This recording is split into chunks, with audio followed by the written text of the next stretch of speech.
Good afternoon, everyone. I am DJ, this year's conference chair of the 2022 Transformation Summit and Expo organized by the Cebu IT BPM organization, or CIB.O.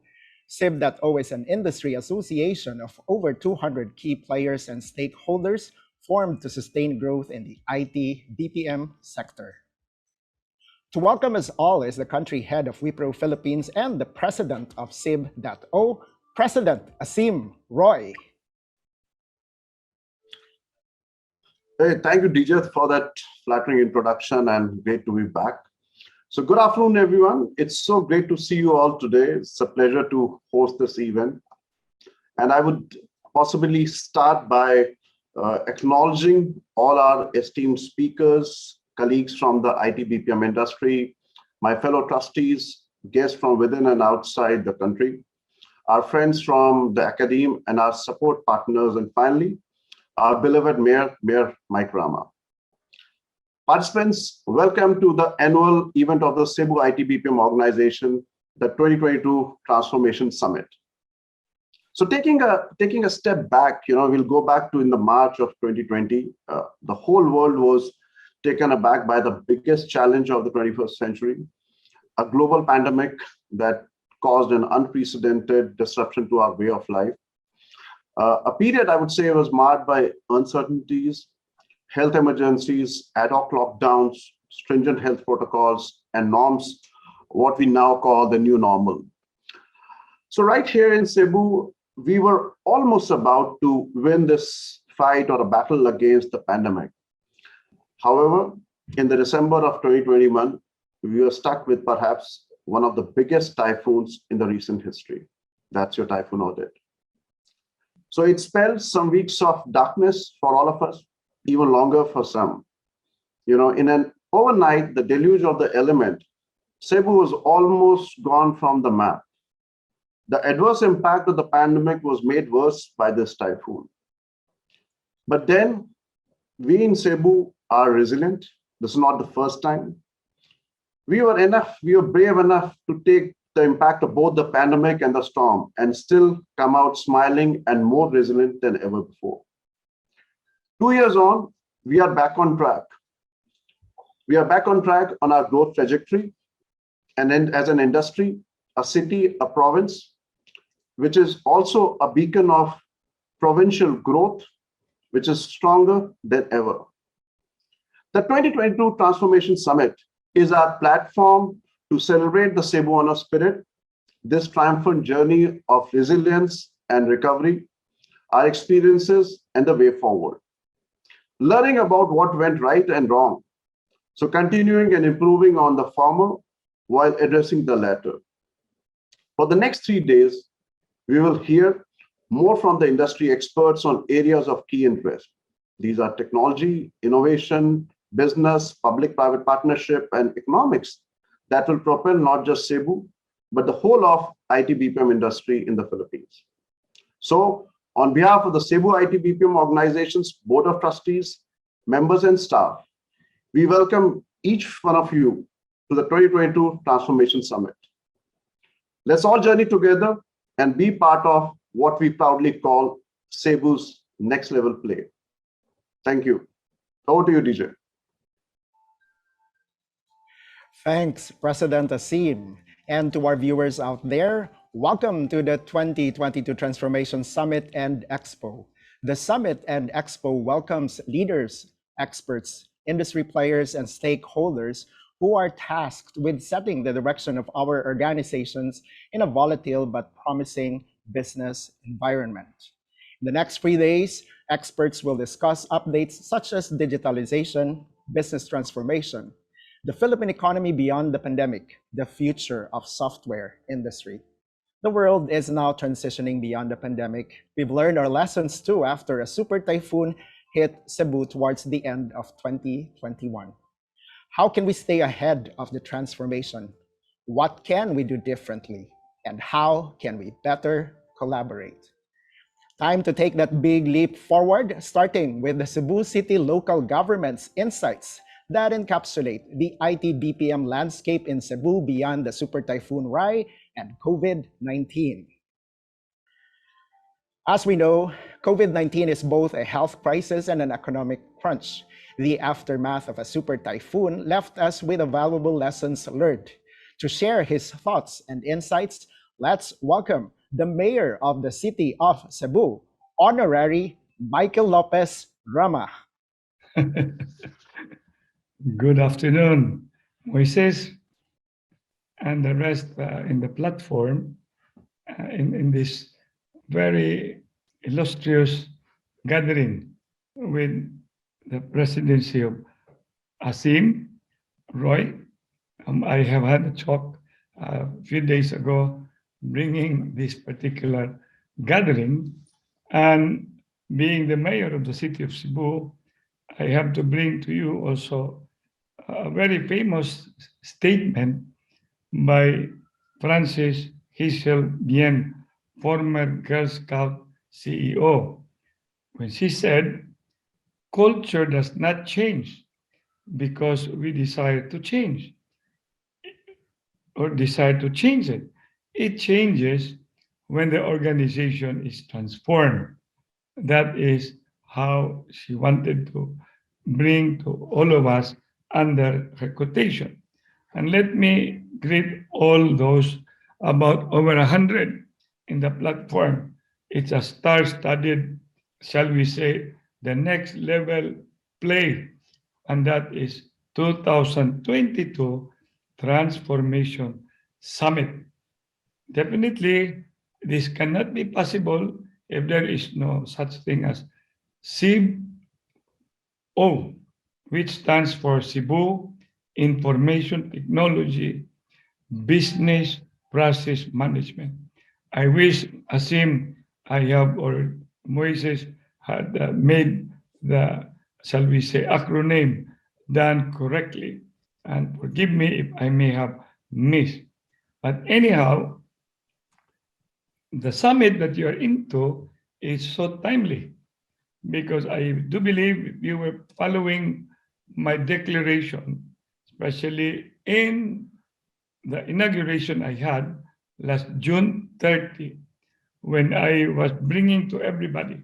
I wish my staff could have brought in and be a part of the presentation was my 3 videos. But anyhow, it will only add up more of what you are expecting with all those distinguished speakers, which included my Councillor James Cuenco, who probably or likely will bring to you the issue or the concern of mobility. And definitely the city government, especially under our administration, and Moises being always a part of the convergence, he will always be there to represent all of you. And if possible, Aseem, Roy could also be in attendance every now and then when we call upon the convergence, because this is a group that brings the bottoms up approach. In this summit, as I've said, it's timely. It comes on the heels when we have begun our own quest, and that is towards a Singapore-like Cebu City. And I wish by having a Singapore-like, it's not that Cebu City will be like Singapore. It's just seeing what are the features when you will be in Singapore, which I think, especially when I met Aseem Roy, I was of the recollection that he was coming from Singapore. Aseem, did I say or probably did, make reference correctly? And definitely, there are many things to be done in the city of Cebu, but I cannot do it alone. It has to be we, it has to be us. For I've always been of the view on a collective effort, which is really inclusive, not exclusive, but likewise participatory. The word empowerment is highlighted, and private public participation is very much encouraged. And that is precisely that the timeliness is when the city of Cebu would like to venture Singapore-like Cebu City. And as I've said, this is a move that will require all of us together in parallel with each other. Your institution and the city government with other institutions working together. As it has been highlighted from the quotation, transformation, if we talk about that word, no matter what, it cannot just be picked up by anywhere. It is just like the song, let there be peace on earth, and it shall begin in each and every one. If we want to have a collective transformation, it must be a household emanated transformation, and that is from a home base. We start from within our system, people, and of course, our paradigm. Having to shift is what we call a very timely move. We've been much into all this word like too much analysis bring us to paralysis. And sticking to what is the paradigm rule and you don't look beyond, then there is no room for innovation. Innovation is the name of the game. And that is precisely, we have technologies and systems that ensure efficiency. And all of this must be a matter that should be taken seriously with much consideration. After all the basic transformation, then we proceed with transforming our organization. The city government, in our case, has already gone towards, in due time, bringing something new, which is I have been, every time I'm being interviewed, I call, of course, we have the vision, we have the mission, we have the goal, and thus we should also have the objective. But we must have something, all of us, to look beyond. And that is what I have said, the titillation, the fascination, and hopefully being mesmerized on a Singapore-like Cebu City, which I always look at it as it has to be green, orderly, safe, globally competitive, disaster resilient, and culturally enriched.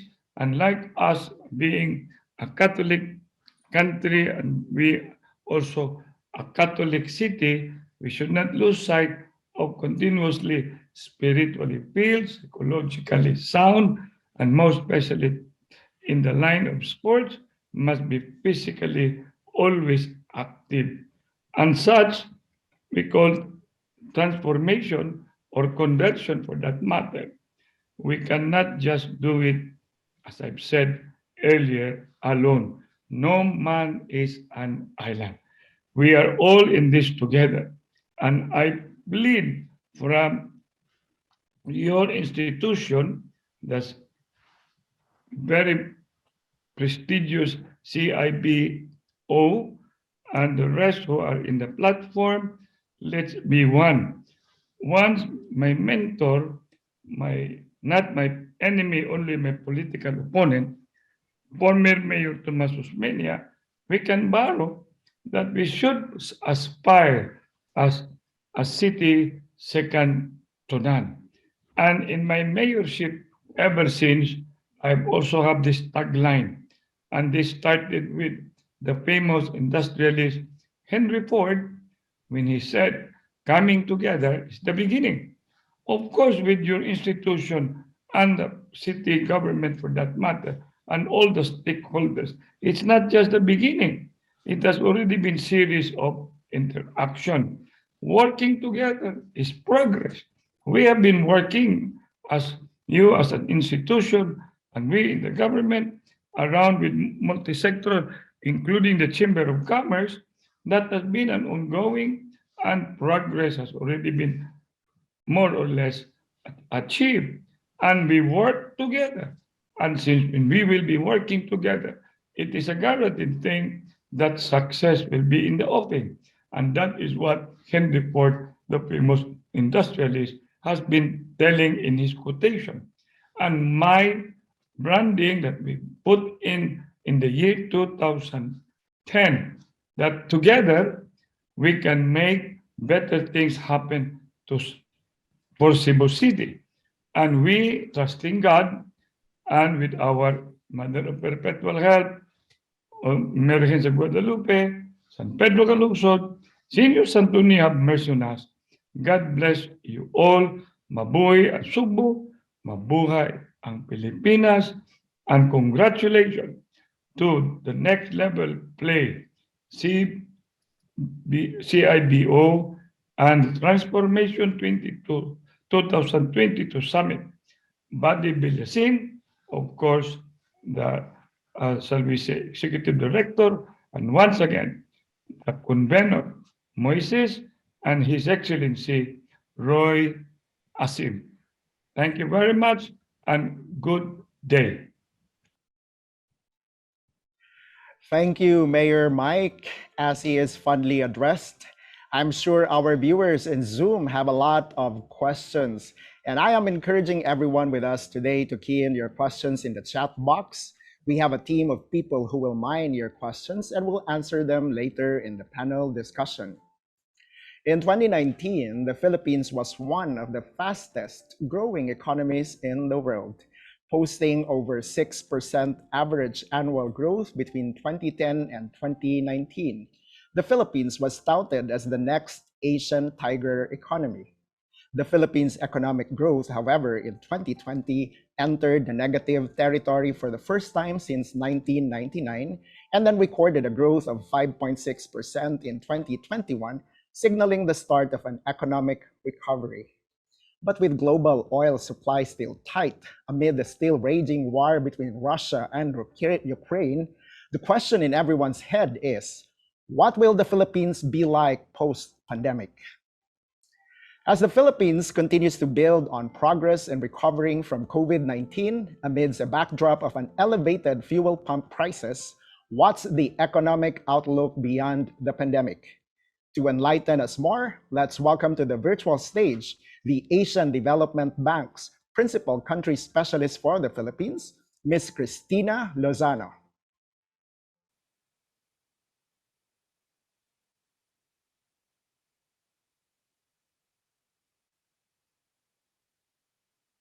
Good afternoon, ladies and gentlemen. My name is Christina Lozano. I work in the Philippine Country Office in the Asian Development Bank, and it's my pleasure to be here with you today and participate in these discussions. Thank you for the invite extended to the Asian Development Bank to discuss the Philippine economy beyond the pandemic. First of all, we can look at the GDP performance. As you know, due to the pandemic, the GDP contracted by 9.6% in 2020, and the contraction was driven by a substantial fall in private investments and household consumption. In contrast, government spending and net exports counted some of this contraction. In 2021, the economy rebounded with a GDP growth of 5.7% on eased COVID-19 mobility restrictions and widespread vaccination coverage. Investment and household consumption were the major growth drivers last year. This year, we've seen a growth in the first quarter of 2022 that was stronger than expected, and it was at the level of 8.3%. Now I would like to go through some of the microeconomic indicators, and these show good conditions for the recovery in the Philippines. If we look at the first graph, is the Purchasing Managers Index, which measures the performance of the manufacturing sector. And I read it above 50 indicates an expansion of the manufacturing sector compared to the previous month, and below 50 represents a contraction. It is showing, as you can see, good recovery as the trend is positive and is above 50. The PMI was down to 53.8 in June 2022 from 54.1 in May. But despite a loss in growth momentum for the second month running, operating conditions have improved for 5 straight months. On the back of improving economic conditions as the impacts of COVID-19 continued to diminish. If we look at the other graph, the purchasing managers index for services, retail, and wholesale, it shows some volatility given the reimposition of some restrictions for services and retail at the first hit, but it's showing now good recovery. Also, we look at the graph on the left side, the average capacity utilization rate for manufacturing sector dropped to 49.9% in March 2020 from 70.5% in the month prior to that. So since then, it has been steadily recovering and it's now around 70%. This means that the capacity utilization is recovering, but companies have still some room to increase production. And finally, we look at the bank lending to businesses. It was declining during the pandemic, and that is consistent with subdued investments, and perhaps firms were repairing their balance sheets, but it is increasing again since mid last year, which is a very good sign. It's also important to look at the mobility reports, which are the movement trends over time by geography across different categories of places, such as workplaces, retail and recreation, or transit stations. And we can see in this data that the mobility is at the same level as pre-pandemic, as the measures, COVID-related measures are more relaxed. Moving forward, the infrastructure upgrades will continue as the government aims to sustain infrastructure spending over 5% of GDP. And there are many large infrastructure projects that are ongoing, including railways and subways. And these projects are important to improve interconnectivity and encourage broad-based growth across the Philippines. And now let's look at the inflation rate and the monetary policy. As you know, the ongoing war in Ukraine will underpin sharp upward shocks to global energy and commodity prices. The inflation, in fact, weakened to 6.1% in June, averaging 4.4% in the first half of 2022 on elevated fuel and food prices. And this will be the major drivers of consumer price growth in the Philippines in 2022. On the other hand, the policy rates of the central bank have been raised by a cumulative 50 basic points in the first half of 2022, as the central bank is turning its attention to slowing accelerating inflation. I want to focus now on one of the major development challenges that the Philippines is facing today, which is employment recovery. Prior to the pandemic, the Philippines was experiencing its longest ever economic and job expansion. There was a remarkable growth in formal employment at an average of 4.6% annually and reaching 51.5% of total employment in January 2020. The formal employment here refers to wage and salary employment in private establishments, which is a measure of modern quality employment. However, because of the pandemic, we observed a shift from formal employment to lower quality jobs in the informal sector. The informal employment comprises mainly self-employed, unpaid family workers, and domestic help. And the informal workers' earnings tend to be low and unstable. They have limited access to training and social protection, and they are likely to be exposed to more occupational hazards. But also it's important to notice that for those who remain employed, there was an increase in the share of part-time employment. This means that there are massive losses in working hours, including both the job losses themselves and also reduction in working hours. So therefore, the workers suffer large reductions in the income from work. Now let's look at the transmission channels of the pandemic on employment. There are three factors that can contribute to have long-lasting negative effects on the labor market in the Philippines. One is the changes in sectoral composition of work. The hard-hit sectors in terms of job losses are those that are dependent on personal contact, like accommodation, food services, etc. And some of these sectors have a large share of employment in the Philippines, like the tourism sector. But in contrast, the sectors that recover quickly and present a positive job growth are those related to communications and technology and several higher skilled services sectors.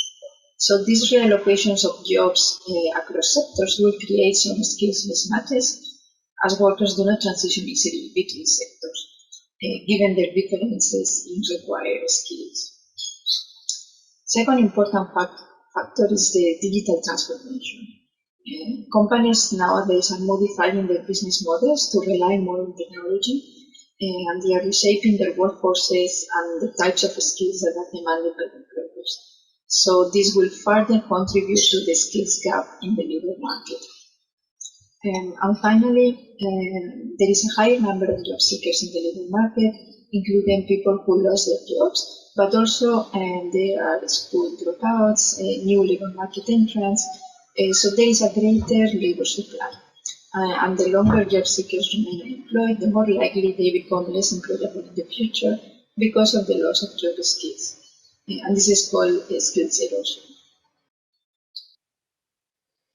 Now let's look at some policy responses that are recommended in moving forward. We need to combine, first of all, ensuring that the hard-hit groups like young people, women, low-paid and low-skilled workers are supported in finding decent work opportunities. Also, there is a need to balance the needs of diverging sectors with effective policy measures to support sectors hit the hardest by the pandemic and that risk continuing to fall behind, but also at the same time realizing the full potential for creating jobs in fast-growing sectors, like the sector related to IT. Also, it will be important to develop programs to support upskilling and reskilling workers to transition into new roles and acquire skills demanded by industries. This can be done through enterprise-led skills training models when the private sector takes the lead when it comes to identifying the skills and trainings that are necessary, and the public sector can provide some financial support and oversight. Also important is the establishment of an unemployment insurance that can play an important role in providing workers with income stability during involuntary unemployment caused by shocks like this pandemic, and help workers in transition to new jobs. It can also enhance workers' productivity, stabilize consumption, and normally it serves as an automatic stabilizer in times of economic crisis, such as the COVID-19 pandemic. Also, an unemployment insurance scheme can also be linked to active labor market programs and training programs, especially for reskilling and upskilling. And finally, I want to summarize some key messages from the presentation. First, the economic recovery is gaining momentum. In the first quarter of 2022, the GDP growth quickened to 8.3%, and several growth forecasts have been upgraded, ranging from 6.5% to 7%. Second, the growth drivers are domestic demand, including public infrastructure investments, which is playing a critical role as we've seen before. Third message is that there are some downside risks arising from elevated commodity prices, global supply chain disruptions, and also economic slowdown of major industrial economies. And also there is more tightening of financing conditions. And finally, we have explained a major development challenge confronting the Philippines, which is the adverse lasting impacts of the pandemic on the labor market. Thank you very much for your attention and hope to discuss with you.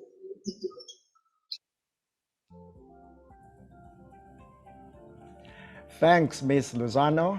The Asian Development Bank, or ADB, is a multilateral development finance institution founded in 1966. ADB is committed to achieving a prosperous, inclusive, resilient, and sustainable Asia and the Pacific.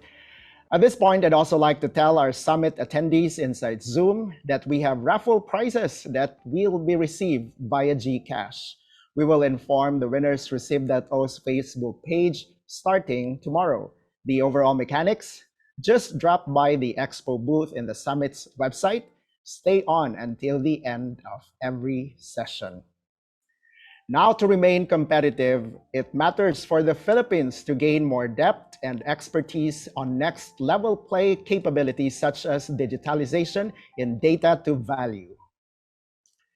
Before we proceed to our next speakers, would like to thank our media partners, Sunstar, The Freeman, and Cebu Daily News, our secondary sponsors, MCAV Printing, Seda Hotels, Red Root Artists, and QBE Group Shared Services Center, our silver sponsors, JP Morgan Chase and Company, and our gold sponsors, Accenture, Ionis, Ayala Land, and Lexmark.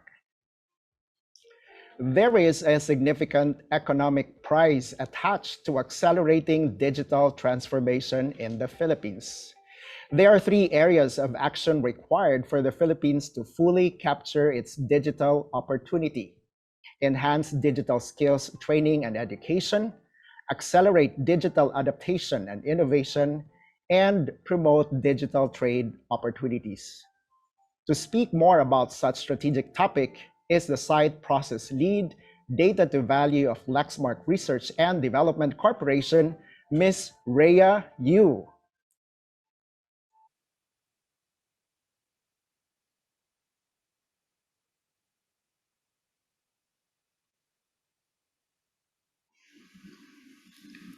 Good afternoon, everyone. I'm Reah Yu, and I'm pleased to be sharing with you today our digital transformation strategy here in Lexmark around the areas of data and analytics. But before that, allow me to give you a quick background about Lexmark. Lexmark is a global business with headquarters in Lexington, Kentucky. At the same site, we started in 1954. We also have regional headquarters in Geneva, Switzerland for Europe, Singapore for Asia Pacific, and Coral Gables for Latin America. Lexmark is recognized as a global leader in the imaging and document services market. This is certainly something that you need to determine for yourself, but our products, solutions, and services are consistently recognized by industry analysts and independent third-party houses. Our customers are located in over 170 countries around the world. In fact, Lexmark has managed print services engagement in over 28,000 cities and 200,000 locations. In total, we have over 6.5 million devices operating in the field through our single global system.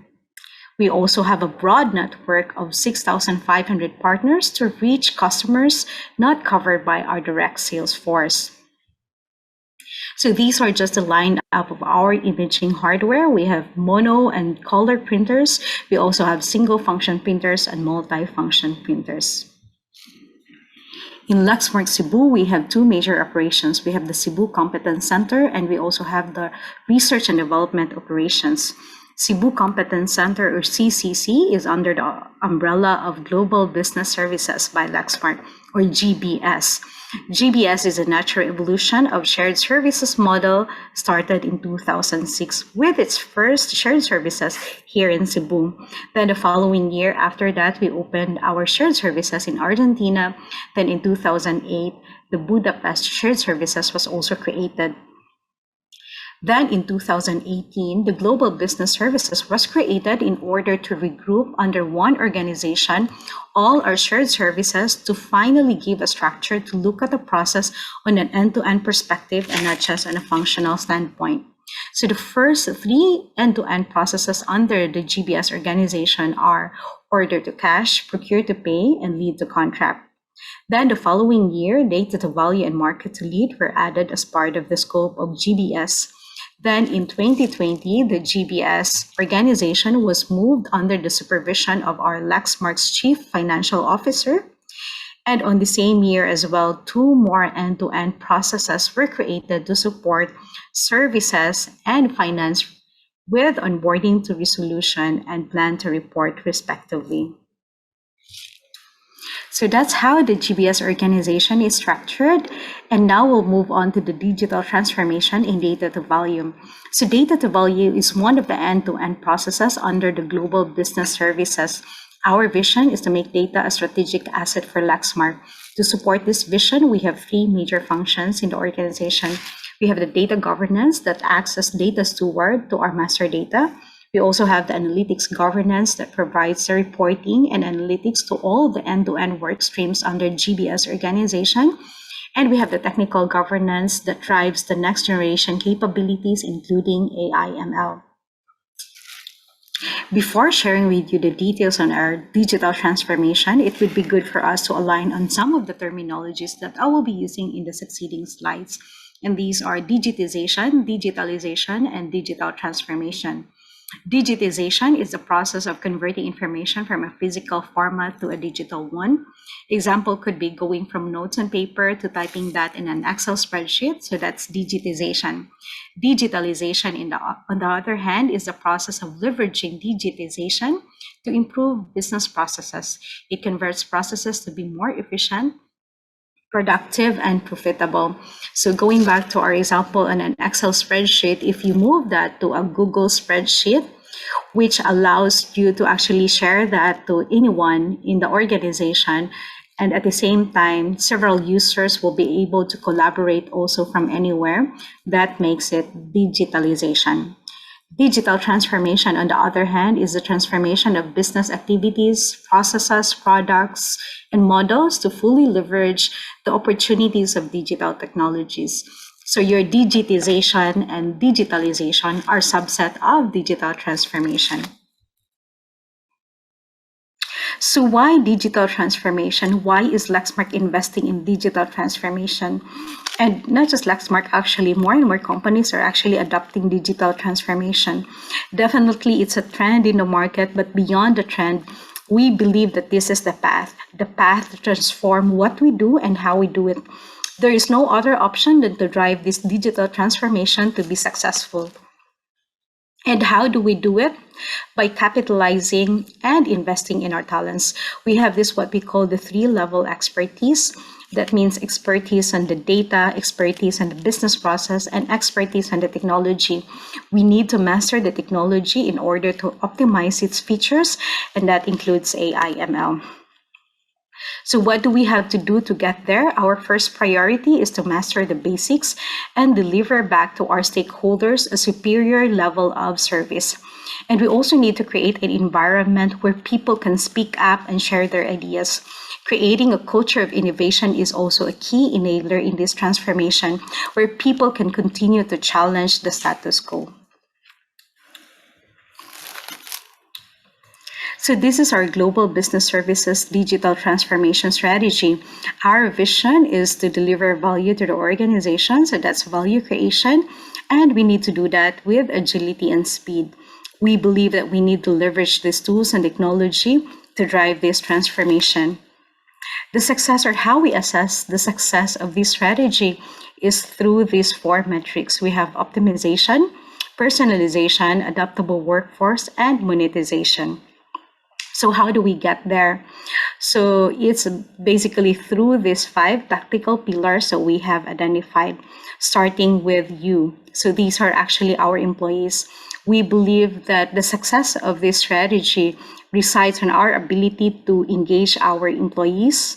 We want them to be data literate and to be equipped with the right skills and knowledge to leverage the technology that we have invested. Then you have digitization. So we're actually leveraging enterprise digital twin for this. So we're creating a digital model of our end-to-end process. So with this digital model, it's easier for us to identify opportunities and drive automation activities as well. Hyper-automation, we're also leveraging Power Automate and A360 to drive automation activities across the organization. Digital user experience, this is the 4th pillar. So this relates back to the end user experience. So we want to develop something that creates a wow feeling on the end user. And lastly, we have data and analytics, and this is the focus of my discussion. How we are operationalizing data and analytics in our digitalization strategy is actually summarized into these 4 pillars. We have automation, data lake, new offerings, and tablet. So starting off with automation. So when we talk about automation in the data and analytics perspective, a big chunk of it is actually connecting to the source system. So the first thing that we ask whenever we take over a report or we deliver a report is, can we connect to the source system? Because by connecting to the source system, that actually eliminates the process of extracting the data from the source and dumping that in your own local database. So with that, that's driving single source of truth and enabling accuracy as well. Power Automate, we're also leveraging Power Automate, especially on the transactional side of our business. So a lot of use cases has been delivered around this one. We have auto-saving of files in a SharePoint site that would feed to another database. We also have auto-notification when errors are encountered, and there's still a lot more that are in the pipe. Analyze in Excel. This is another automation use case that my team has delivered, and this is applied to the worldwide scorecard report. So what was done before is that the business would download and manipulate data or files based on the finance analyst input on a monthly basis, and then they do their analysis and they input their comments in the Excel file. So what my team has provided is an automated end-to-end solution to input comments with the ability to deep dive for analysis. And it is a combination of a Power BI report and Analyze in Excel. So here on your left, you can see the Power BI report, and on your right, you can see the Analyze in Excel. Analyze in Excel is a feature in Power BI that allows you to connect to the data sets from your Power BI, and that's enabling single source of truth. On your right, you can see that the Excel format is also a mimic of your Power BI report. Here you can compare different measures. For example, if you want to compare your full year outlook versus your full year plan, and you can do the same for your Excel file, and you will be presented with the same data because again, the Excel file is connected to your Power BI. You can drill through using your Power BI report up to GL account level, and you can input your comments and analysis in your Excel file. So Power BI works in tandem with Analyze in Excel. So this use case is driving efficiency, it's enabling data at your fingertips, and there's no error because of manual report processing, again, driving single source of truth. Then we have data quality. So we're actually leveraging SQL Workbench to capture data quality issues. So in other words, so there are actually a lot of solutions that we are looking at to simplify user experience and to drive these automation objectives that we have. We want to automate the process as much as we can because that would mean mitigating the errors and the risk that could happen. The second pillar is data lake. So when delivering reports to the business, we actually have different options. One option could be from your source system, you manually extract the data set, you save it in your local database, you do your transformation in your local database, and that would then feed to your Power BI report. Now for this option, in every step, there are risks. The moment you extract the data from the source system, that's actually moving away from driving single source of truth. Then you do your calculations and transformation in your own local database that only you is aware of. So all the steps here are very risky. The other option is leveraging data lake. So with this, the data is automatically ingested in data lake. So with data lake, it's scalable. That means you can increase or decrease your storage depending on your requirement. It's sustainable because you have your support. It's reusable. That means you can give access to the right people in your organization. Then you do some transformation and calculations in the system itself that is documented, supported, and driving single source of truth. So which option is more valuable? Definitely it's data lake, and this is what we are leveraging as well. The third pillar is new offerings.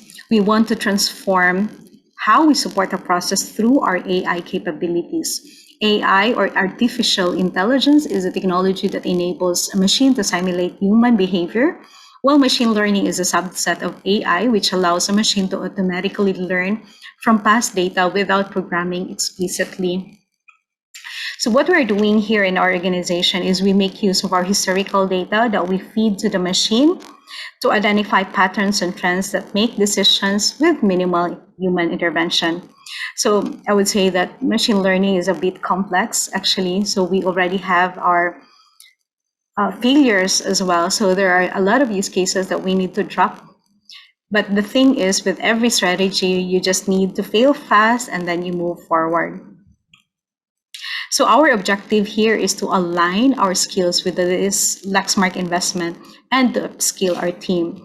So for a best class in industry, we should be able to close a use case in 12 to 16 weeks. We are not yet at that level for sure, but there are already a lot of use cases that we are currently working on. So one thing that we are trying to do is that just like when you go to Netflix and watch K-drama, for example, the next time you log into your account, you will be presented with recommendations of the same genre that you've watched the previous time. So this is also the same concept that we're trying to do here. We're trying to recommend to our stakeholders something that would be easier for them to make decisions with minimal intervention. So some of the use cases that we are currently working are the following. First off, we have the elevator use case. So what we are trying to do here is to recommend to our contractors, because they're the ones maintaining our elevators, which parts to check during their preventive maintenance schedule. Why we're doing this is to improve uptime in our elevators. So with the return to office, there are peak hours in the day and we need the elevators to be up all the time. At the same time, this gives the time for the contractors to purchase the parts needed for their preventive maintenance. So this has been deployed and we are able also to create a Power BI report that gives visibility to the contractors on the parts that they need to check. Second, we have the claims approval. Our goal here is to classify the claim as high risk or low risk. High risk would mean full validation process and low risk would mean forgo the validation or reduce the validation. So on an annual basis, we receive 2 million claim transactions. So if we can only reduce a percentage of that for those classified as low risk, then that would ease out the bandwidth of the claims team. Third, we have the management services configuration part number. So our goal here is to recommend to our customers that these are the highly used product line combinations for this type of industry or vertical before we set up a new configuration in the system. So for example, for a healthcare industry, these are the highly used product model and these are the terms used, etc. So with this, it will improve the setup process. And at the same time, this will reduce the configurations that are set up in the system and are not being used. And we still have a couple of use cases in the pipe. Some of these are the accounts receivable. So we are trying to predict when we will receive the payments from our customers. Sentiment analysis. So the gist here is to give a numerical rating based on the verbatims from the survey results or survey respondents. And last, we have the tablet mindset. So in everything that we design, we keep in mind that we should be able to connect to it via tablet or our phones. So moving to digital format allows the users to connect and get information via their tablets or their phones anytime, anywhere. So that's actually breaking down environment silos. Some of the use cases that we have already delivered are the Digitales. So this is our digital newsletter. So people in the organization can actually read the articles and the blogs that we have posted there at their own pace and time. We also have our LexLearn, which is our digital learning platform. We also have ServiceNow, which is our ticketing software that helps us accomplish everything that we need to do. It gives us visibility on the open tickets by creating analytics dashboard. So here we can monitor all the open tickets on a day-to-day activity. So that actually sums up everything. And to recap what I've shared, let's listen to our avatar, DX1. Hi. Today, I will talk about data and analytics in the context of digital transformation. Data is the core of any digital transformation initiative. Data and analytics relates to our data to value organization in Lexmark. How does that translate with digital transformation? Digitalization is the process of leveraging technology to improve a process or product. Here at Lexmark, we leverage from a data and analytics perspective the technology to deliver a better service and higher quality. It is a complex process, so we decided to structure our digitalization strategy around 4 pillars: automation, data lake, new offerings, and tablet mindset. Automation, in the context of analytics, is connecting our reports directly to source systems.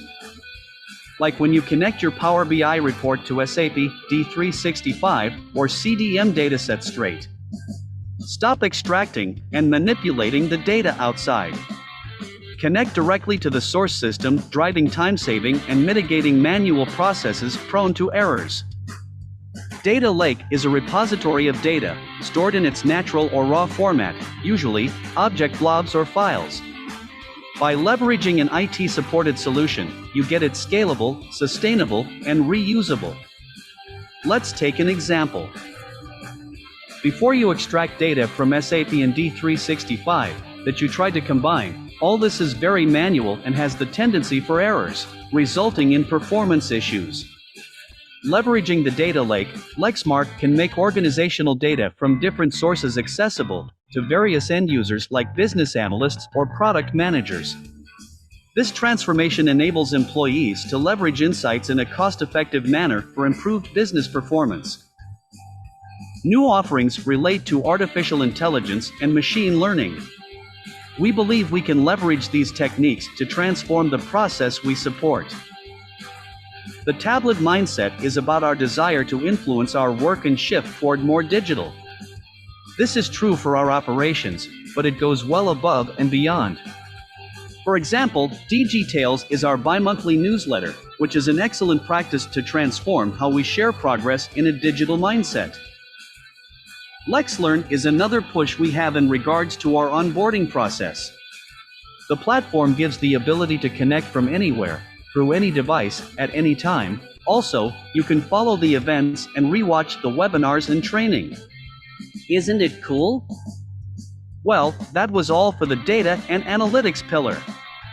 I hope you enjoyed this video and learned something new. Visit our cool website to read more on digital transformation. Thank you, DX1. So that's our digital transformation journey. And again, why we're doing this? Because we believe that this is the path. And according to Jeff Bezos of Amazon, there is no alternative to digital transformation. Those who don't adapt will fail. And of course, we don't want to fail.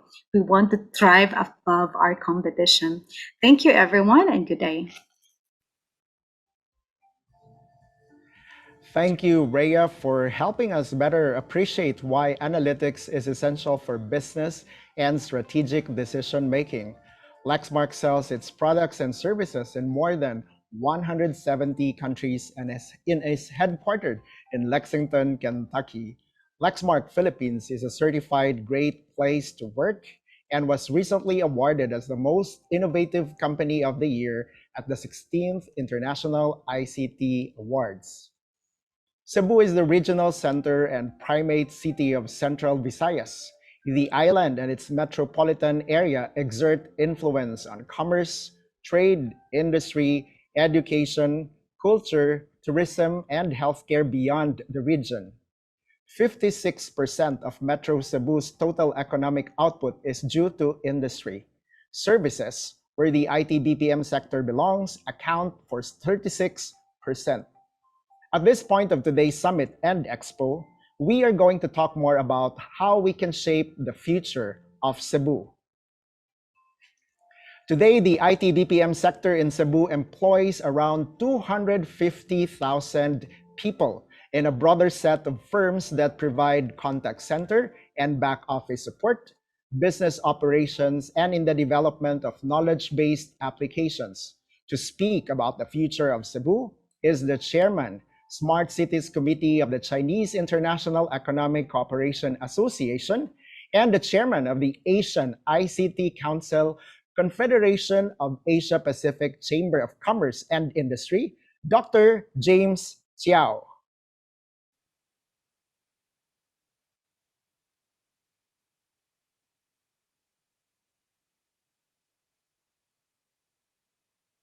Good afternoon, Mr. Chairman, all the distinguished guests. It's my great honor today to be here as a representative of the Taiwan Smart Solutions Association, the Smart City Committee of CIECA Taiwan, and the Asian ICT Council of the Confederation of Asia Pacific Chamber of Commerce and Industry, to share with you our thought on shaping the future of Cebu to become a real smart cities, to re-image our smart city in post-pandemic. After 2.5 years into the century's pandemic, we have all settled into what can only be called an uncomfortable uncertainty. While this is being experienced by all of us on a very personal level, it also holds true for our institutions, including our cities and businesses. What are cities and city leaders to do? It turned out that there are, in fact, choices about the way forward. Historically, pandemics have forced humans to break with the past and imagine their world anew. This one is no different. It is a portal, a gateway between one world and the next. How we react to the new and emergent reality is the most important choice we can make. When all seem out of control, we may not be able to determine the future, but we can impact how we prepare for it. It is clear that we all have to move beyond quick fix. Short-term remedies must now translate into long-term solutions. This requires different mindset, new approaches, a new team to implement them. So what happened beyond the reset? City leaders essentially have two choices: resume or reboot. The reality check is proving that there is no going back. To choose the resume path is to invite new suffering. We are all at an inflection point where we have the opportunity to reboot, to refresh, and to re-image. The focus on improving livability for residents. The coronavirus crisis has become a profound global test for this. Whether smart city technology may prove able to mitigate the worst impact of the COVID-19 outbreak. Cities we would consider to be smarter are much more likely to have a preparedness plan, a resilient plan, or an established crisis operation center, establish one that is connected to a number of critical live data sources such as sensors and cameras. Coronavirus' impact on the contactless economy model will accelerate the digital transformation of enterprises and will introduce technology such as remote operation, unmanned operation, and virtual real integration. Forbes magazine analysis indicate the trend of high degree of automated production, reduced business travel, more smart government e-services, more investment in medical services, increased artificial intelligence to integrate big data and cloud platform, and the integration of unmanned vehicle with IoT applications. According to Forrest Sullivan, while it is important to focus on economic return on investment in building smart cities by developing a high-skilled workforce, it is also important to deliver tangible solutions to the citizens. An estimate 90% of available data will be harnessed to enhance infrastructure capabilities for beyond the 1% typically utilized in existing cities. It's clear that information management, and data capabilities are essential for the smart city of the present and future. By 2019, a few years ago, 40% of local and regional government worldwide has used IoT to turn infrastructure like roads, streetlights, and traffic signals into assets instead of traditional treat them as liabilities. Smart city is a nerve system that comprises a brain, which is the control center, and peripheral nerves, that is the network and sensors, gathering real-time information about the status of the city, its environment, and infrastructure. For example, sensors can provide data on the transportation system performance, enabling the brain to manage congestion, smooth demand, and safely reduce delay for citizens. Digital connected ecosystems that have transformed the way cities function, improving connectivity between people and things to generate innovation, economic growth, and social progress. Unified coordination, cross-sector collaboration, and intelligent analysis for effective management of city services. When everything is connected, data event will grow exploding. Instant detection, big data analysis, and process optimization are trends that will change lifestyle of everyone and business. We connect the data, leverage data into more useful information for decision making, and linking physical devices and objects connected to the internet and each other for intelligent decision making, and we call it IoT or Internet of Things. But that IoT cannot make us smart. We need to connect people in more relevant, valuable ways and deliver the right information to the right person or right machine at the right time. So we call it Internet of Everything or IoE. That's where we're going to use smart diagnostics to connect smart cities through Internet of Everything IoE solutions. That is what we're going to introduce you, the Taiwan Smart Solutions. Taiwan has a solid IoT foundation, as we all know, can provide a range of key components, have excellent engineers, and has ability to innovate and develop all kinds of intelligent applications. Using Taiwan Smart Solution or TSS as a core of the brand powered by TSS to partner with IoT suppliers and solution providers from Taiwan and local partners from cities around the world to promote substantial international cooperation. We help our international partner with smart, secure, green, resilient, localized solutions. The association was formed at the end of last year with more than 100 smart solution provider and hardware software vendors. So we need to reimagine our smart city to improve logistics, redesign industry park, support sustainable development, empower SMEs, establish a nationwide digital infrastructure, attract foreign investment, increase human capital, build an innovative ecosystem, encourage technology investment, we optimize regulation and policies, and we use smart mobility as the core barebone to all the reimage of our smart cities. So the smart city solution we can summarize as 10 examples. The first one is we need to know what is a smart city, and each city is different. So let's start with smart city strategic plan for your city. What artificial intelligence and machine vision we all talk about can do for us. Let's make the mobility smart with mobility as a services and smart parking. Let's make street light smart. Let's prevent traffic accidents from happening with integrated incident management system with a drone. Let's provide tourists with a smart travel experience. Let's make the kids smart with smart education.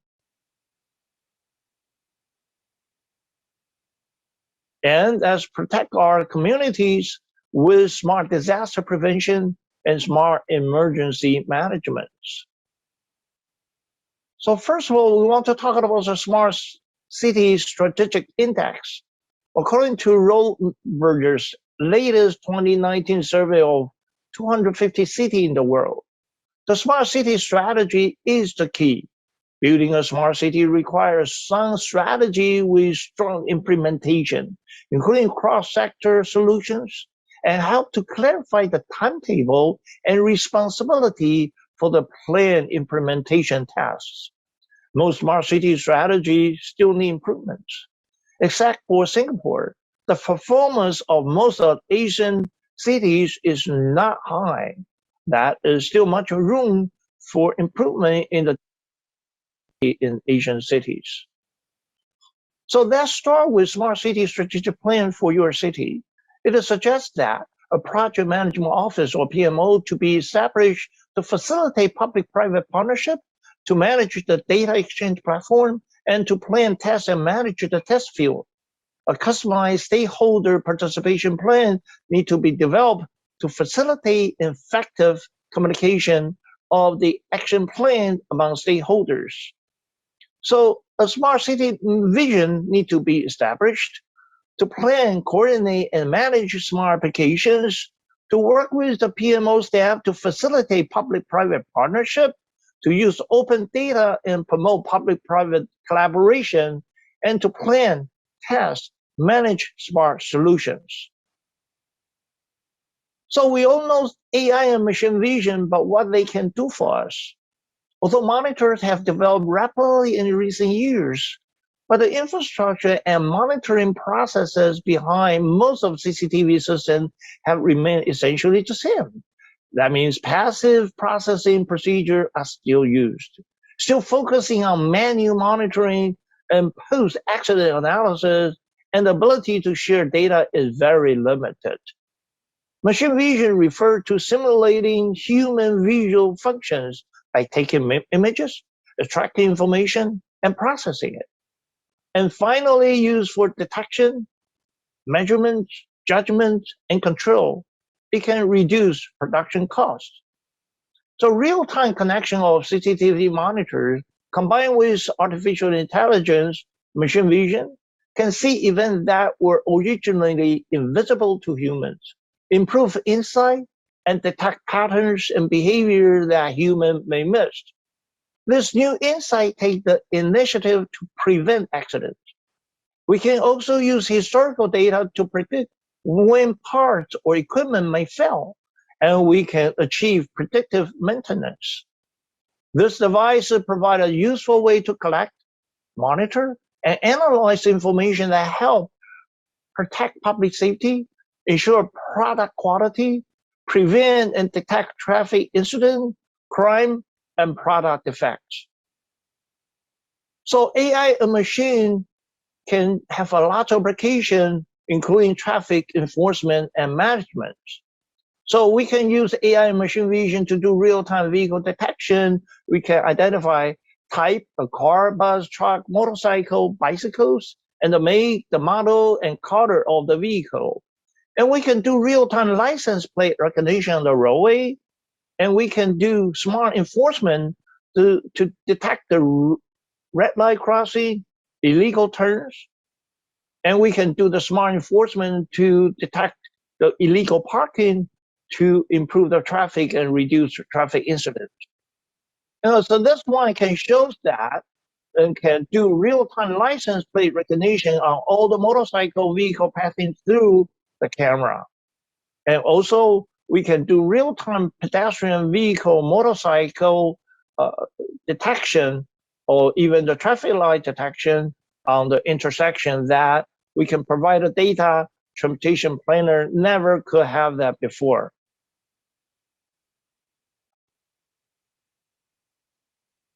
So let's make our mobility smart with mobility as service and smart parking. With AI and machine vision, we can do a parking zone ticketing very easier without human being involvement. And let's make our street light smart. Easily control lighting areas by using different lamps. Glass optical lens, anti-shake without glossing, 95% light utilization. It's waterproof with high IP grade, with a high light efficiency, high temperature and high pressure resistance, with a high thermal connectivities and low failure rate. As you can see that with on the left-hand side, the best light distribution with chip-on-board LED, and the right-hand side, the light distribution of the traditional LED with the multi-point design. As you can see the difference very easily. So we can compare with high efficient chip-on-board LED energy saving is about 60 watts compared with non-LED is about 4 times 250 watts, a lot of energy and cost saving. And then let's provide tourists with a smart travel experience. We provide itinerary planning, customized itinerary, and travel planning tour. And we can put all the detailed components of reservation and matching with a car service, rental, guidance, tour guide, itinerary sharing adjustment together. And then we can put a local services with a local hotspot, local shopping, and souvenir to provide smart travel experiences. So we can transform travel into a smart, relaxed, and comfortable lifetime experience. No matter on the road, on the beach, we can provide transportation, weather, lodging, food, and tourist attraction to all the travelers. So let's make our government more efficient with smart governors. Smart data GIS platform for efficient data integration and sharing among government agencies. We can put all the data that has no relationship before, put it all together in a GIS platform so we can analyze data. We never could do that before. So we can, using the smart data GIS platform, to collect, to share, to collaborate, to operate, to analyze, to show, and to update, synchronize all the data from different departments with a quick customization, quick setup, as a lot of cost saving, and can do that across different platforms, but put all the data together to analyze, understand the civil service much better than before. So now we talk about the Taiwan Smart Solution using smart diagnosis to connect smart cities with IoE solution. It's a new win-win international business model. Take Taiwan Smart Solution as a core, such as a chip AI, cloud services, 5G enterprise private network, digital twin, and metaverse technology. We will do the localization to assist qualified local partners in international cities to modify Taiwan Smart Solution to comply with local safety, communication, and privacy regulations, to modify user interface and functions to meet with local user needs, to produce supporting technical product locally, so we can implement local sales and operation with local brands. So that means we will have Taiwan core and Philippine outfit. So we can achieve sustainable operation with relative low risk and low cost. But what is for the partnering country in Philippines, for example? Taiwanese manufacturer will assist partnering country in upgrading their technology industry without having R&D investment, using AIoT and cloud services to assist local manufacturer in their operations with quality improvements, to increase local high-tech output value, and to increase local high-tech employment and retain talented young engineers. So it's easy to copy adjacent area, expand the successful areas. One of the important component of the Taiwan Smart Solution is the globalization of the TSS. It's global localization. Use an innovative expert system to provide efficient, real-time remote global expert support, training, and resource sharing by first-person perspective.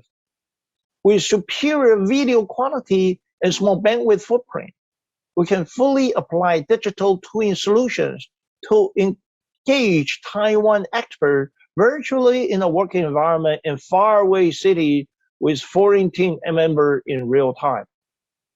So we use the localization of the first person remote expert system. We can do the remote guidance, remote personnel skill training, remote diagnosis to reduce cost and increase efficiency. Of course, we can do the global collaboration to build knowledge base and to do smart after sales and enhance competitiveness. Of course, we can improve safety of frontline workers and communication decision making, and we can reduce a lot of travel expenses, travel time, manpower, and most importantly, to reduce carbon footprint in this climate change, carbon zero. So we can do this with a PC web display, mobile display, large screen display, AR digital twins. So we can do this reality, virtual reality, or RVR is a metaverse environment linking two real worlds. So we can send staff to a faraway workplace without traveling. So let's work together using smart diagnosis, bridge smart city with IoE solution to secure a better future. Thank you. Thank you, Dr. Chiao. Indeed, world leaders are being confronted with choices on how to move forward post-pandemic. Smart cities are expected to adapt to the new normal. Now we're moving to the final portion of today's Summit and Expo, the panel discussion. We would also like to extend our gratitude to Red Root Artist Cooperative as our official technical partner for the 2022 Transformation Summit. Red Root is a multi-awarded and youth-led cooperative in the Philippines. For almost 14 years, Red Root has been at the forefront of creating innovative projects ranging from museum modernization, 3D projection mapping, virtual galleries and hybrid events, video production, learning management systems, renewable energy, and technology integration. To know more about Red Root, contact them at 02-8283-7083 or through email info@redroot.coop. It's been a great first day of the Transformation Summit and Expo. We talked about Cebu, the economy, digitalization, and the future. And for your questions, this is the perfect time to answer them. We're now at a point in which our experts will give further thoughts and insights on today's topics. And would like to thank our media partners, Sunstar, The Freeman, Cebu Daily News, our secondary sponsors, MCAV Printing, Seda Hotels, Red Root Artists, and QBE Group Shared Services Center. Thank you to JP Morgan Chase and Company, our silver sponsors, and our gold sponsors, Accenture, Ionas, Ayala Land, and Lexmark. To facilitate the panel discussion, I'm now turning over the proceedings to the Executive Director of CIB.O, Mr. Buddy Villasis. Thank you very much, DJ. Good afternoon, everyone. Welcome to the Q&A and panel discussion of today's session. Our guests were properly introduced earlier ahead of their presentations, and we will have them in the panel this afternoon. I noticed that the mayor is still in the room, Mayor Mike Rama. I believe he wanted to share some more about his inauguration on June 30. Mayor Mike, we'll give you some 10 minutes, and before we proceed to the open forum.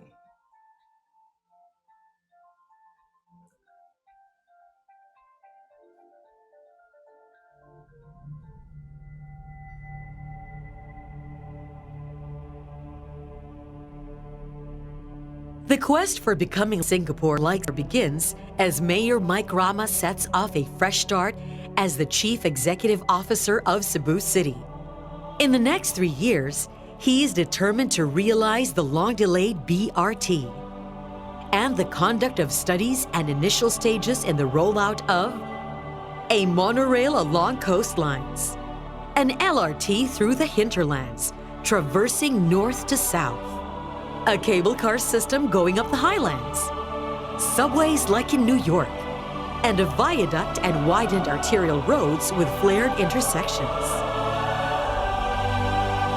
At the height of the pandemic, as Vice Mayor to the late Mayor Edgardo Colina Labella, Mike Rama pursued, with the private sector, the establishment of the NOAA Quarantine Center, that he further transformed to a mega vaccination center while serving as acting mayor.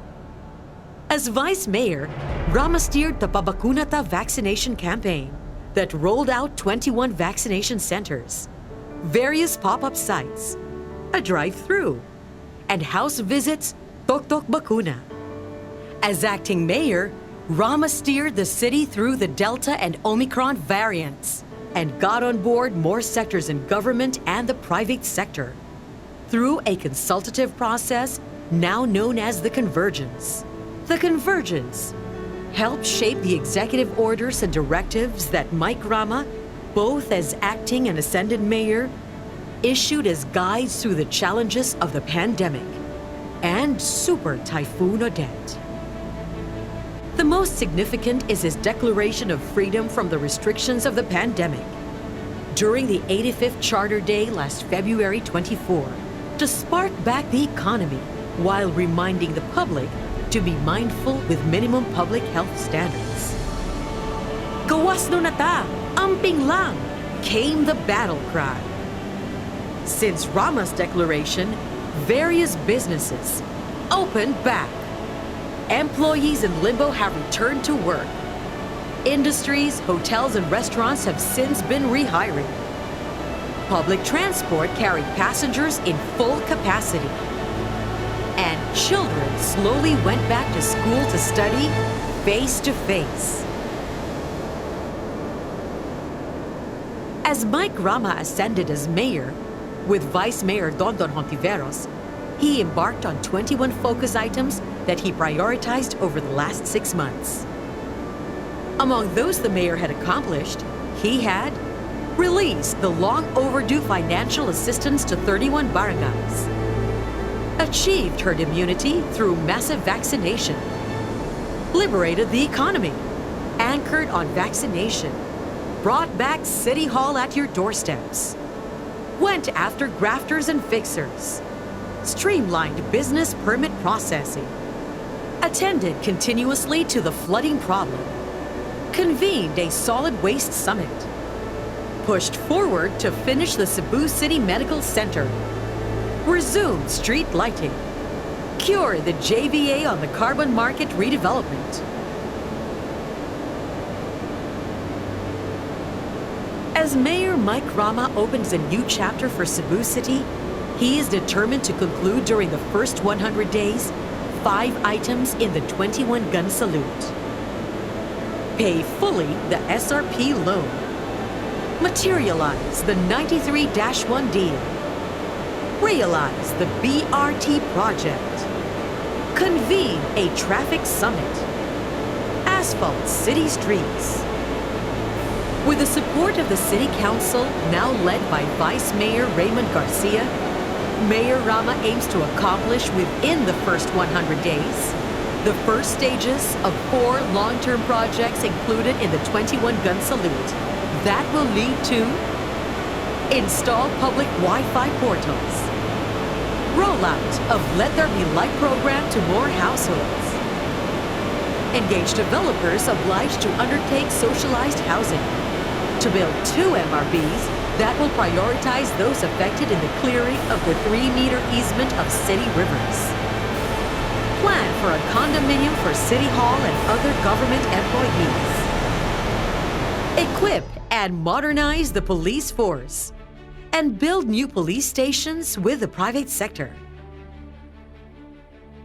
Among those Mayor Mike Rama wants to fulfill within the first 100 days of his administration would be to bring about the atmosphere to bring life to various infrastructures. This includes placement of bougainvillea on the sides of every flyover and gardening underneath these flyovers. Landscape side streets, starting with the Manila-Talamban corridor. Redesign major sidewalks to become more accessible. Begin to incorporate flared intersections at major crossings. Start to transform a portion of Magallanes Street from MJ Cuenco to Plaza Cebu into a promenade and boardwalk, an artistic leisurely public walkway. Revisit the study for a Guadalupe-Lahug bypass road. Equip and modernize the creation of a Cebu City College.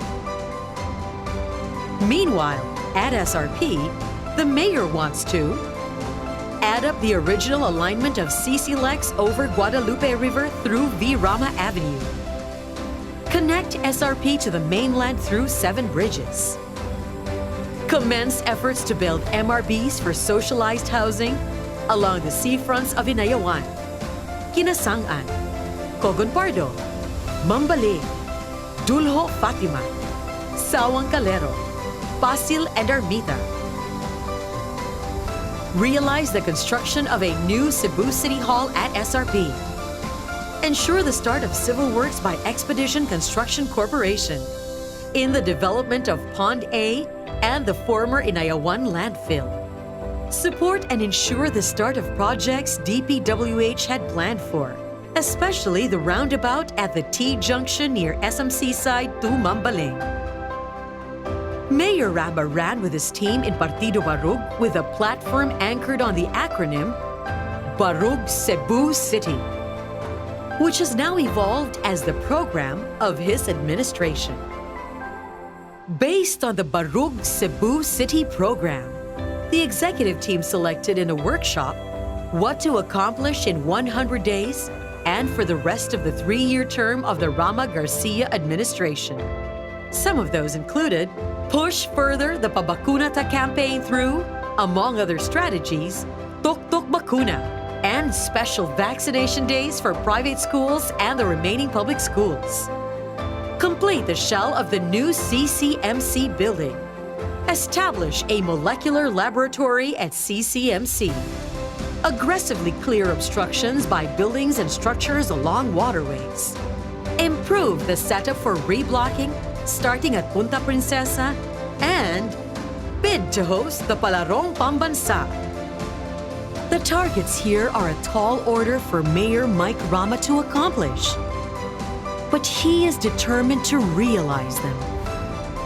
Anchored on his proven track record, during his previous 2 terms as mayor, and during his stint as acting and ascended mayor, he needs the support of the 27 departments and all other offices at City Hall, the 80 barangays, the convergence of the private and public sector leaders, the interfaith group led by Archbishop Jose Palma, and everyone in Cebu City.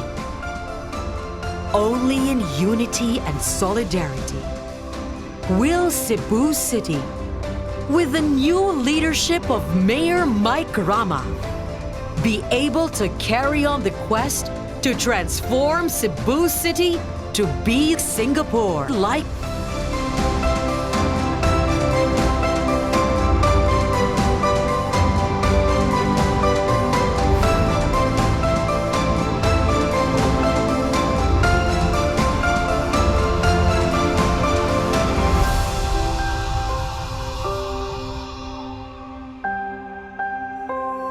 True indeed.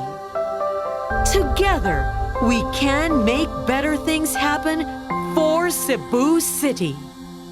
In God we trust.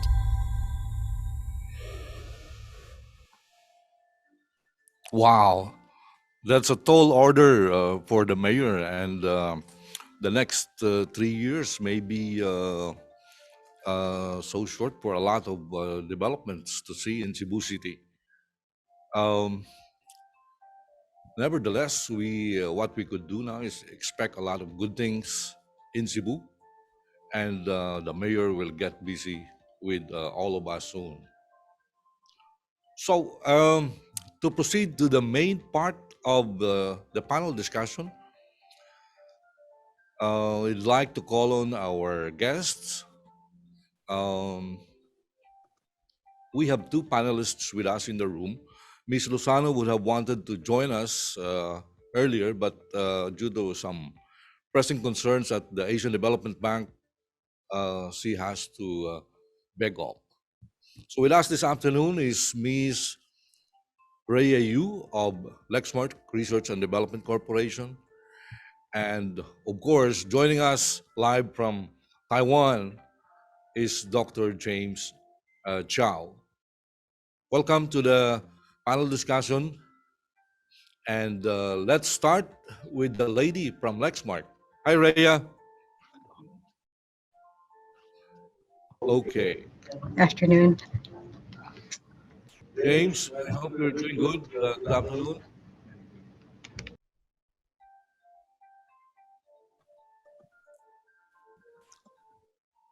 Yeah, I'm here. I can hear you. Okay, thank you, James. Reah, what are the main initiatives of Lexmark and in cultivating talents for the new technologies that you earlier presented?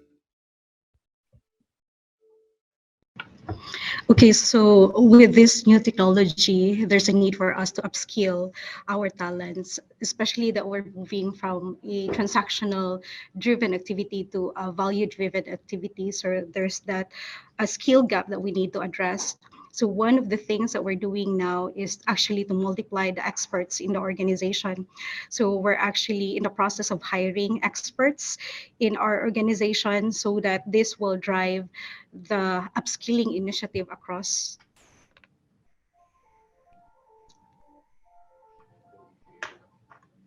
Um, is there any ongoing collaboration with schools or at least the local academe and universities to equip college students with the right skills and experience through their OJT programs?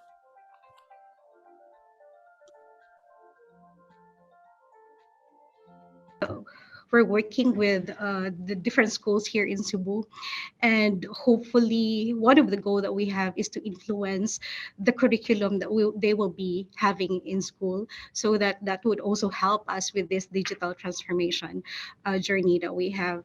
And aside from that, we with the scarcity of talent that we have in terms of data science and data analysts in the market, we're actually looking at OJTs that we can groom and eventually hire in the end.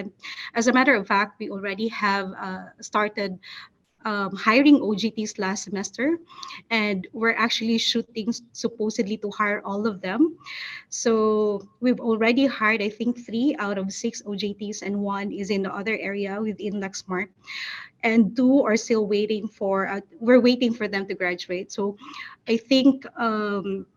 The good thing with the new generation now, they are already digital literate, and that's helping us drive this digital transformation in the organization.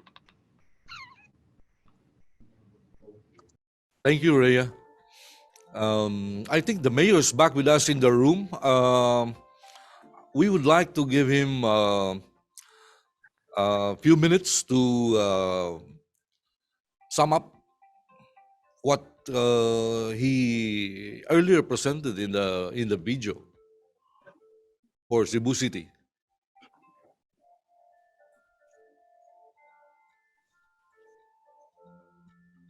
We know that you're busy with your engagement outside of the city. We'll give you the privilege to sum up what you would like to share and what the Cebuanos could expect ahead of your leadership in Cebu. Is that a question addressed to me? Yes, it's very much for you, Mayor Mike. Go I ahead. have made a presentation earlier at the outset, and if you're talking about because I highlighted a vision, a mission, and goal. And I heard from you that 3 years may not be enough. It is better to have a beginning and then proceed, and more serious intervention to be, shall we say, expected. But I have said at the outset, all of us should be one, because all in one and one for all, and we would be able to reach what we wish achieved. And of course, this particular, shall we say, uh, institution, I also have highlighted, very much respected by the city government. And when Moises was citing about 250,000, imagine, employees under this sector, that precisely we need to have a better relationship, a concrete, and then a regular discussion with your sector. And I am ready and bringing some people around to be a part. And I have been saying earlier, Aseem, Roy, and Moises having been a regular part of the convergence. And in that convergence, which is a formula that I have been highlighting on how we were able to manage the pandemic, then proceeded on our, shall we say, vaccination, and continuously bringing vaccination as the way to liberation. And notwithstanding Yolanda, here we are very much better off than we used 2 years ago. So I am of a very much optimistic view that we will be into the next level and be part of the transformation that this summit would wish to accomplish. I am at your beck and call. I am not to be served, but I have to serve all of you. You are my customers, and I am at your beck and call. I am your servant. Thank you, Mayor Mike. That was a very encouraging for the Cebuanos to hear. The industry indeed presented a roadmap to the city government, an IT-BPM roadmap that we would like to work with your administration within towards, and perhaps beyond your term. We look forward to working with you in the near futures, and hopefully to strengthen the relationship with the industry and the local government. Okay, this time let's move to Taiwan. Hello, Dr. James. Ni hao ma. Wow, you speak pretty good Mandarin, huh? Let me throw the first question for you. Sure. We saw your smart presentation. I believe the mayor saw it also, and I'm sure he will be trying to reach out to you for some much needed plans relative to the transformation of Cebu in the near future. No, considering your expertise in the smart cities business. Okay, so the question is, for countries like Taiwan with a strong foundation of Internet of Things, or IoT, what were the initial challenges that was met during the transition to becoming a smart city? This is an excellent question. First of all, really appreciate your invitation for me to participate in this esteemed event. I know this is one of the most important events in Philippines in the new technology, and particularly the new wave. I think to Cebu is really step into the success of the smart city or digital transformation already. What is that? Is a mayor, because the leader of a city is the most important thing to lead for the transformation. Because without a leader, the transformation will be very difficult, because the technical person need to persuade the leader, which is sometimes very difficult most of the time. Right. The leader is very, very important, and particularly the leader with a vision. And talk about the roadmap. As I say that, the 2019 roadmap, the survey of 250 smart city in the world. Actually, most of the smart city development start from 2014, right? And they find out the most important thing in smart city of those 250 cities they claim they develop smart city is they have to have a strategy similar to the roadmap the mayor talked about, because without a roadmap, without a strategy, you are going to probably duplicate or waste the resources going to different direction in the city enterprise and the private industry. So strategy is very important. However, the strategy is not something on the paper. It's something that need to be realistic. Like I just answered a question from our audience that how can students to help to participate in the digital transformation? So my answer is very simply is to all the city, community, university, enterprise, industry part. The first thing really similar to the Cebu is doing, we need to have a roadmap or strategy. But the strategy need to do something, inventory what you have and what you need to do, and prioritize, because every city are different. That's we emphasize that, because what it works in Taipei may not work in Kaohsiung, another city in Taiwan, because every city are different characteristic, different strength. So certainly things work in New York will not work in Cebu. So, however, their solution principle are very, very similar. But that's why we talk about we need to customize it. And particularly, that's why I try to promote the concept that Taiwan is very strong on, like you say, the IoT, selling parts, sensors. I bet all the computer, notebook, and cell phone you use, and probably more than 90% of the parts from Taiwan, either designed, planned, or built in Taiwan. But that will not make you smart. Though we are shifting from selling parts to working on solution. And the solution we need to do localized, because we need to really meet the local user requirement, user including the government officials, enterprises, and regular citizens.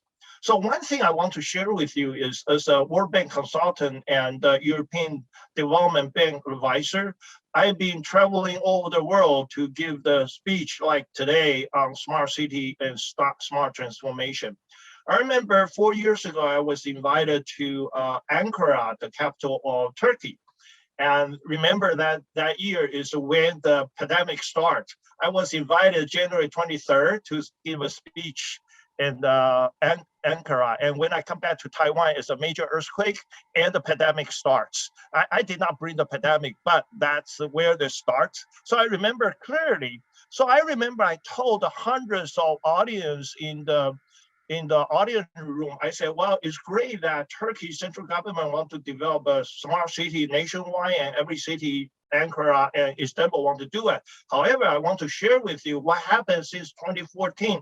Many cities, they claim they develop smart city. There's a phenomenon. What is that? That's a smart city, not smart. Okay, so that means to answer your question, the hardware is essential. You have to buy some hardware. However, just buying hardware, you just generate more hardware and more headache. You want to analyze data, because to make the smart city smarter is not to buy more hardware, is to better use the data generated from the hardware you have already. The IoT, the internet communication, the communication, all this 5G or 4G or even 3Gs. So we need to better use the data from all the hardware you have already to better understand what's going on in the city, what's going on in your business. So you can analyze the behavior of your customer or your citizen or your government services, and you can do a more efficient, and you can build a more livable community and more efficient enterprises. So that is something I want to share with you. Is that's why actually Taiwan is learning that from the hard way, because Taiwan is so strong on IoT or the hardwares, right? So everybody buying hardware in the beginning, and there's called ICF, called Intelligent Community Forum. That is a competition of smart city from all over the world, starting from 2006. Taipei won the first smart city of the year in 2006. And then every year, Taiwan city, there are 21 city and county in Taiwan. I think about 14 or 15 won either top 21 or top 1 in those ICF. So every time people ask me, is Taiwan city in Taiwan smart? I say not necessarily. They just have a lot of good hardware, right? In certain part, they are very, very good. Like in smart health, particularly the pandemic, Taiwan is very strong on the pandemic prevention and smart health, smart mobility. There's a lot of things are very strong in Taiwan, but there's a lot of learning curve to learn them. Is hardware will not make the city smart. So that's to address your question, I think, probably to the mayor as well. Keep your good work as a roadmap, the strategy. I believe you need to have a strong, ambitious. You want to achieve something, but also need to be realistic, because you need to understand what you have. Because sometimes, particularly why I say why every city buying hardware, because most of politicians, they learn smart something. Because in Taiwan, every year in the March, there's a called Taipei Smart City Forum. That's one of the largest in the world. So I think 3 years ago, just before the pandemic, about 30 mayors from Australia came to participate in this international forum. So we asked those mayors, why do you come to Taiwan, such a far distance? Do we invite you? They said, no, we pay everything ourselves. We come ourselves. He said, why do you know this? He said, no, similar to mayor in Taiwan, we all need election, right? We need to vote, right? We need voter to approve our election. So, we need some kind of slogan, some kind of campaign slogan, so to attract voter. All those traditional slogans not working anymore. We need to do something smart.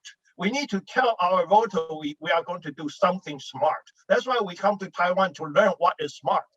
Okay, so that's a politician, we need to make the city smart. That's true. However, what is a smart city? Most of the politicians probably doesn't know what does that mean. So a lot of hardware company, right, and go to those politicians, say, okay, if you buy my server, your city will be smart. Of course. Okay. Right. Yeah, we have to You start you buy somewhere. a server, your city probably not going to get smart right away. You need to use a server, you need to have the app, you need to have the data to analyze your services, your a lot education system, how to improve it. So I think that my suggestion to you is keep your roadmap, develop a strategic plan, right? And work with us to our solution is using Taiwan Smart Solution, but we work with a local partner to improve your technology upgrade and without heavy investment R&D. Because right now, nowadays, the solution, even your cell phone come from many countries, right? So all the smart solution is an international collaboration. So to answer the question, I think we need to learn that we are not really doing something buy and sell hardware. We need to work in solution and get into an international collaboration.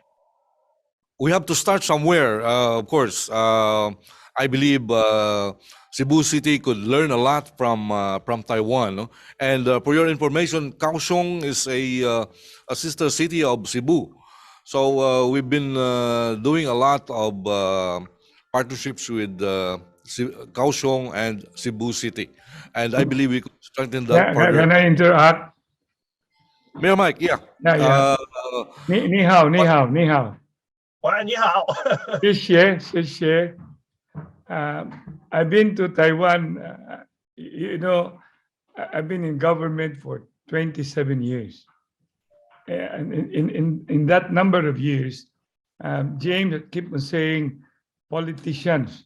I do not wish to be referred as politicians. I would rather be called public servants. Because when you do public serving, your boss is the people. And when your boss is the people, you should be having the listening ears, because that listening ears is very important. You're very right, James, that no matter how you bring in software or hardware, and then it always boils down to human complementation. I have been in a forum when I was mayor in two terms somewhere, 2010 and 2016. And in fact, ended up in America in a gathering of mayors. There was a basic question. And the trust, as you have cited earlier, the year was 2014. And that was particularly the year I was a part of a so-called convergence. And the question really was, how do we make a smart city? And then I stood up and I grabbed the microphone and I offered myself. And I said, first and foremost, if you want to have a smart city, elect a smart mayor. Because if you elect only a public servant, the public servant Aseem has always been being given an inference, keeps on promising and promising. And then once it is being promised, when you won an election, nothing follows. But if you're going to perpetuate by telling everybody, I am your servant, you are the bosses, and you put up the platform, which I thank you, James, having seen our video. It would have been a video before my talk.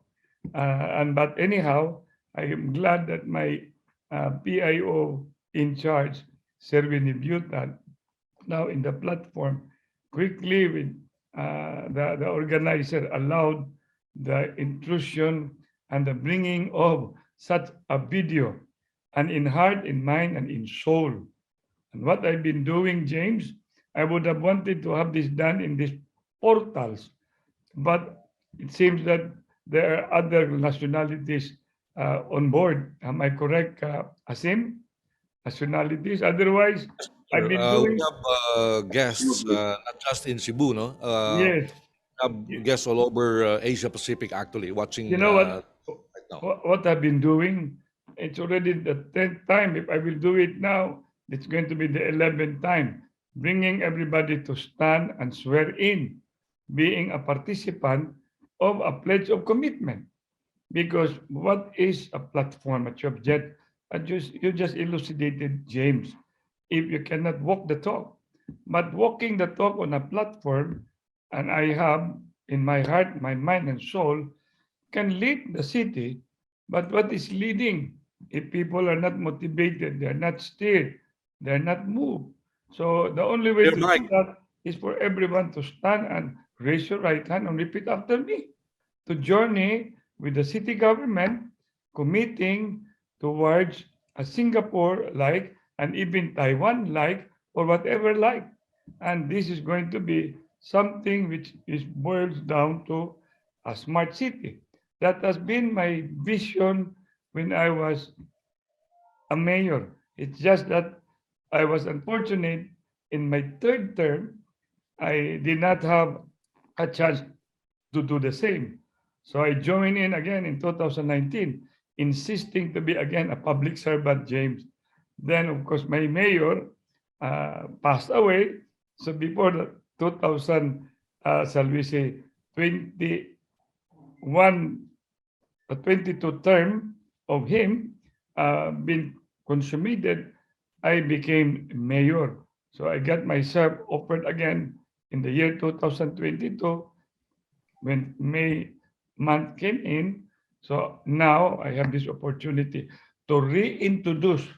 I'm telling you, I'm just reintroducing, James, what I have already envisioned myself. But it's not myself putting all this video. We put all our mind, soul, and heart of my own, what we call working force, management, shall we say, inner circle, and brought into a focus group discussion. Thus, the video is the result. So I wish Okay, thank you very this much, matter Mayor Mike. can be made very clearly in all these people in the platform that I'm ready, and I wish everybody should be ready to make things done. Wow. Thank you very much, Mayor Mike. A smart city indeed needs a smart mayor. We highly appreciate your contribution to the panel discussion. Let's go back to the lady, Reah. We don't want you to be left on the side. So, being the only lady among the thorns, no. Uh, when would you say a company is fully digitalized, and what are the success parameters that each entity could measure in terms of results? Buddy, I think I missed your first question. What was that again? What? Um, when would you say a company is fully digitalized, and what are the success parameters that each entity could measure in terms of results? Okay. So each of the company actually, so I would say, as mentioned by Mr. James earlier, there's no one size that fits all in the organization, right? It always starts with the vision of the company.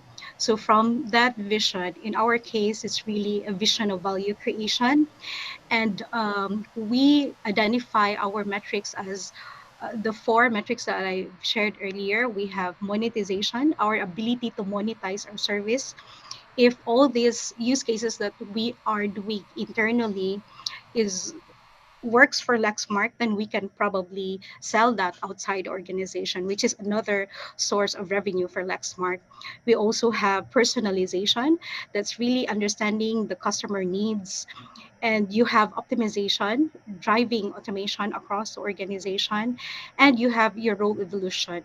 We're moving from a transactional driven activity to a value driven activity, and these are how we are measuring the success of this digital transformation on the data and analytics side.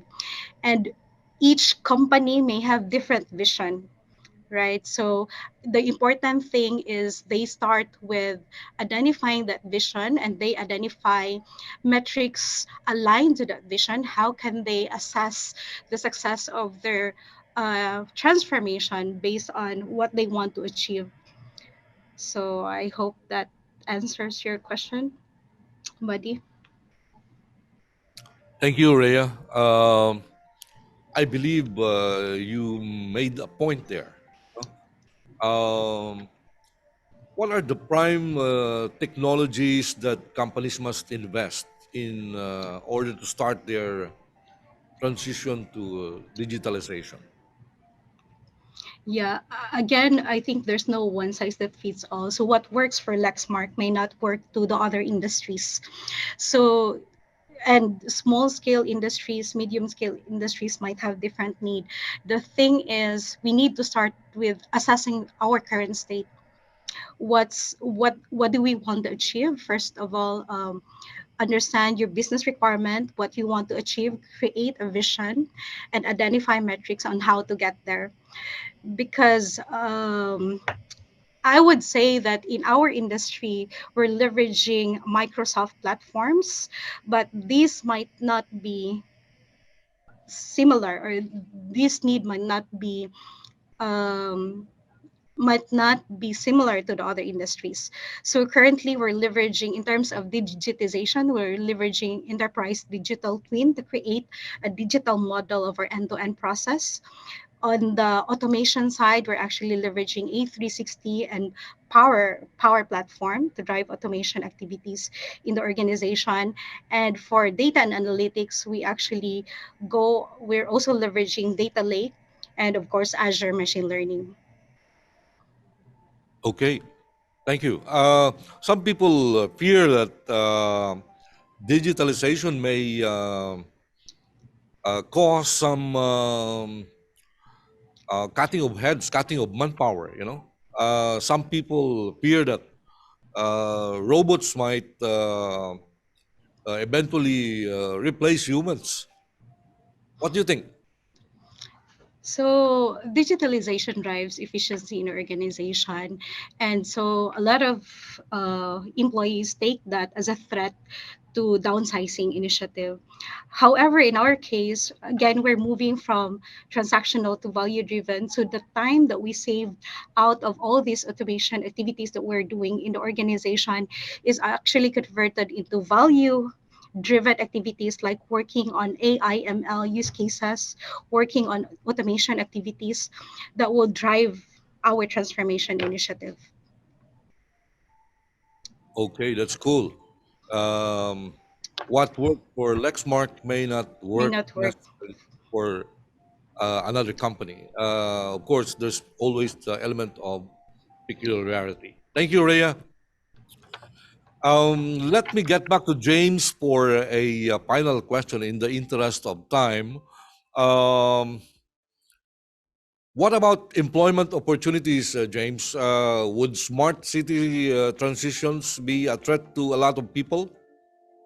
That's an excellent question because I just want to tell Mayor I appreciate everything he said because I was a public official in New York area. I was the deputy director of the Greater New York Regional Government for almost 30 years, right?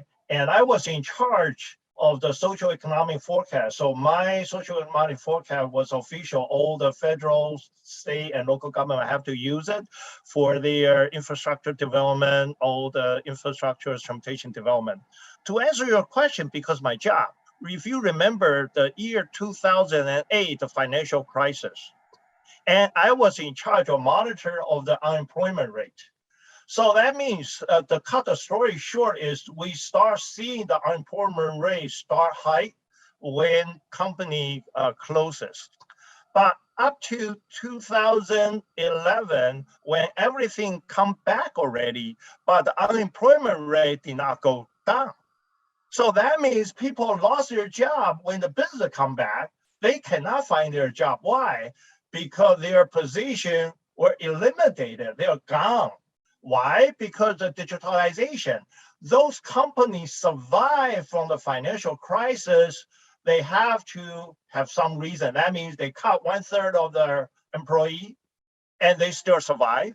So when the business come back, the business owner think, well, we can survive with the 2/3 of the staff. Why we should hire those 1/3 back, right? Because they probably changed from 3 secretary to 1 and probably changed from staff people to computerized. So that means that I'm using that live example I experienced. That is called the fourth industry revolution. Because every time we have an industry revolution, we cut off some jobs and we add some new jobs. That to really answer the question that audience asked me, what the student need to do. I think that really you need to pay attention to the trend of the new technology. You need to just learn new things. What are you interested? Because even for the mid-age employees, you have to learn new things because you probably your job will be eliminated, will be very hard for you to find a new job. However, if you just start learning coding, start learning a lot of new things are happening. It's not necessarily very, very technical, but you need to have an open-minded because they are all multidiscipline, including many different disciplines put together. So to answer your question, excellent question is happening right now, particularly the pandemic, because work from home, a lot of things are changing in the world environment because a lot of jobs are eliminating, but at the meantime, a lot of jobs are creating at the same time. You just need to pay attention, read the news, read the trend, and learn new things, and you are going to step ahead of the curve, and you are going to have no problem with that. But that's very challenging, and that's very interesting. So keep a good work on it. Thank you, James. That is a mouthful of information as to how we should get prepared in the efforts towards Cebu becoming a smart city. Thank you very much, James, for joining us live from Taiwan. Reah, we Bali. highly appreciate your contribution in the question and answer on behalf of Lexmark. And Mayor Mike Rama, thank you very much for joining us live from your remote location in Manila. I believe you are a bit busy. We highly appreciate your taking time with us today to be with the industry live and in front of audiences all over Asia Pacific. May I just have 1 minute with James? Sure. James? Yes, Mayor Mike.